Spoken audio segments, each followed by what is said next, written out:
Retiring early due to a dog attack, starting a second career in children's media, and changing the history of sports as we know it. These famous athletes stayed iconic even down to their last interviews.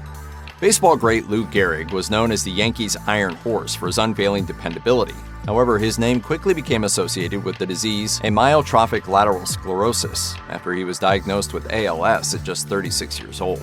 In the last week of his baseball career, Gehrig gave an interview to the Seattle Star in which he brushed off suggestions that his tireless work ethic had spurred the progression of his disease.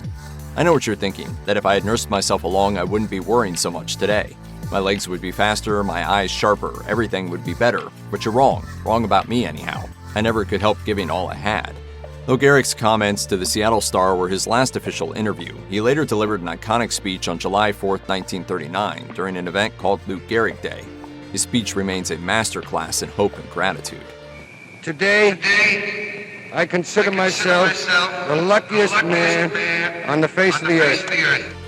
The year 2020 started with sad news when Kobe Bryant and 8 other passengers died in a helicopter crash near Calabasas, California.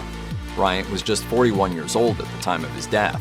The basketball legend retired in 2016 after a notable career with the Los Angeles Lakers, winning 5 NBA titles and 2 Olympic gold medals. Bryant gave a sit-down interview to USA Today just 10 days before his tragic death. In the interview, he discussed how he was at peace with his NBA career and shared his excitement at creating a second act in children's entertainment, building off the Oscar he won in 2018 for the animated short Dear Basketball. It's important to do what you have serious interest in doing. Yeah. You know what I'm saying? You got to do what you love to do. Baseball legend Babe Ruth remains one of the most quoted sports stars in history. Some of his most famous sayings include, "Never let the fear of striking out keep you from coming up to bat," and "It's hard to beat a person who never gives up." But while those quotes showcase Ruth's guts and perseverance, his final interview from early August 1948 shows his compassion. According to biographer Jane Levy, Ruth's final interview in the last months of his life was with an 11-year-old blind boy from Minneapolis named Johnny Ross. At the time, Ruth was in particularly poor health, and his cancer had spread to his nasal passages, making it difficult to speak. Nevertheless, the great Bambino kindly answered Johnny's questions about who would win the pennant, how he was feeling, and his thoughts on the best pitchers in the league. When Johnny didn't know how to conclude the interview, Ruth did. He put his arm around the young boy and said, "It's all right, we're both just about out of words." Ruth died a short time later. Boxing icon Muhammad Ali never shied away from sharing his thoughts and famously boasted about his achievements, his skill, and even his looks. But his confidence was well warranted. He is arguably considered the best boxer of all time, winning a full 56 of 61 fights as well as an Olympic gold medal. However, in 1984, Ali was diagnosed with Parkinson's disease a few years after his decision to retire. Ali remained involved in sports, though, and was a member of a roundtable discussion with other famous athletes during the 2004 Summer Olympics held in Athens. According to interviewer Jim Gray of Sports Illustrated, the appearance was Ali's final televised interview. Gray noted that even though the roundtable was filled with a number of other great icons, such as Sugar Ray Leonard, Carl Lewis, Mary Lou Retton, and Michael Phelps, they still seemed in awe of Ali. Moreover, though Ali was known for his self-focused bravado, some of his last words were literally passing the Olympic torch to Michael Phelps. Ali said, "I'm the greatest, you're the latest. It's up to you now. Go win all those medals." Ali died in 2016. Bill Russell was a giant in basketball, with many considering him to be the greatest player of all time. Russell won 11 NBA championships and was named an NBA All-Star 12 times, a particularly impressive feat considering his career spanned just 13 years. But despite a career that brought him fame and fortune, Russell sadly confessed in what is believed to be his last interview that he never felt comfortable playing for the Boston Celtics, the team he helped catapult to greatness because of the racism he faced. The number one paper was the Boston Herald, and they didn't like the idea of the NBA team having black players. In one heartbreaking confession, he said that no matter what he did in his early years, star teammate Bob Cousy would win a majority of the praise and adoration from the press because he was white. These experiences likely shaped Russell's interests off the court. He was a staunch supporter of civil rights throughout his life and marched with Martin Luther King Jr. during the 1960s. Russell and other black teammates even boycotted a game down in Kentucky when they were refused service at a Lexington bar. In the interview, Russell confessed that after the boycott, baseball legend Jackie Robinson, who himself broke the color barrier, mailed him a letter of support and thanks for his actions. Russell died in 2022 at the age of 88. Diego Maradona is considered one of the best soccer players to ever grace the pitch, and even won FIFA's World Cup Goal of the Century for a shot from the 1986 World Cup. He was also famed for his hand of God after he illegally and intentionally punched the ball to the goal to score against England in the 1986 World Cup final. The Argentina native was no stranger to machismo, often boasting of his own achievements and skill. In that vein, it's little surprise that the soccer legend made sure to have the last word by publishing an autobiography titled Diego Maradona, The Last Interview. In excerpts published by Inside Hook, Maradona discussed his love of soccer and more. "I was and am very happy. Soccer gave me all I have, and more than I could have imagined." Maradona died in 2020 due to heart failure. Helen Wills was the first female American international sports star. Born in 1905, she quickly shot to tennis greatness as a teenager and was a top-seeded player for 8 years. According to the New York Encyclopedia, she won 31 Grand Slam titles in total, including 18 singles titles. Most amazingly, starting in 1927, she had a 180-match winning streak where she didn't lose a single set for nearly 6 years. However, Wills did not like the attention her success garnered.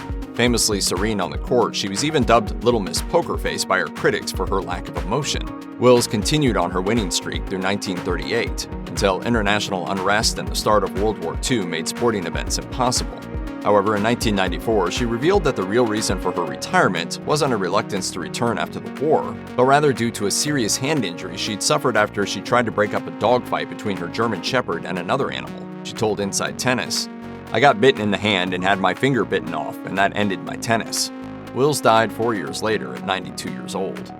Lusia Harris might be the best athlete few people have heard of. She helped her college team win 3 consecutive college championships in the 1970s, scored the first points in the history of Olympic women's basketball, and was even drafted by the New Orleans Jazz, the only woman ever to be drafted by an NBA team. But unfortunately, the era that Harris lived in was not built for female athletes, especially ones of color.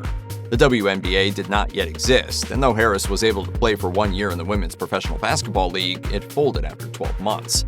To honor Harris's accomplishments, basketball legend Shaquille O'Neal helped spearhead a short documentary on her titled The Queen of Basketball, in which Harris discusses everything from her personal life to her struggles with mental health. She also touches on the inequality she faced.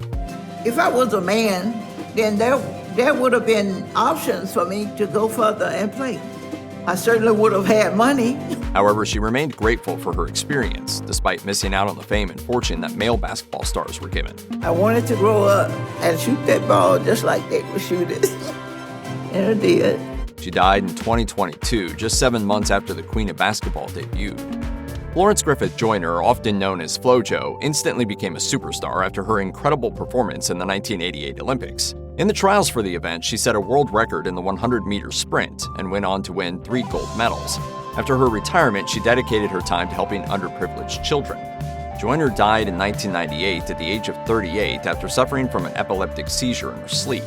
In a macabre twist of events, Joyner actually filmed a few episodes of Hollywood Squares just a few weeks before her death, the first of which was scheduled to air the same day she died. Unfortunately, the station was not able to scrap the episode on the day of her death, so fans saw one last interview with her over the course of the week. In one of those episodes, she was asked about the major difference in equipment between men's and women's basketball. She cheekily answered, "The balls." Baseball legend Jackie Robinson was born in 1919 in Cairo, Georgia. After serving in the Army, he became a baseball star in the Negro League. In 1947, he started playing with the Brooklyn Dodgers, becoming the first black athlete to play modern Major League Baseball. Though some of his last interviews are fluff, Robinson's final interview could not have been more meaningful. Conducted on October 18, 1972, Robinson talked with Larry Upton about his life and achievements, particularly with breaking the color barrier. Robinson said, "I'm proud of that day. I look back on it as the day that saved baseball." Robinson died less than a week later on October 24, 1972, due to complications from heart problems and diabetes. His number 42 has been retired by all MLB teams, and April 15th has been deemed Jackie Robinson Day in remembrance of his bravery. Basketball Goliath Wilt Chamberlain is an icon of the sport's golden era. Standing at 7 feet and 4 inches tall, Chamberlain was considered one of the greatest NBA players of all time, and still holds numerous basketball records. Arguably, his crowning achievement was scoring 100 points in a single game against the New York Knicks, which remains the all-time best in the league. In what appears to be his final interview, Chamberlain sat down with a television crew from Philadelphia to discuss his regrets, his desire to fight Muhammad Ali, and his life in general. Chamberlain also referenced his infamous rivalry with Boston Celtics player Bill Russell, claiming, "If you could give me 10 points in all those 7th games against the Boston Celtics, instead of Bill Russell having 11 rings, I could have at least had 9 or 8. Chamberlain also discussed his infamous claim to have slept with 20,000 women, a boast that has taken on more disturbing significance due to sexual assault claims that have surfaced since his death in 1999.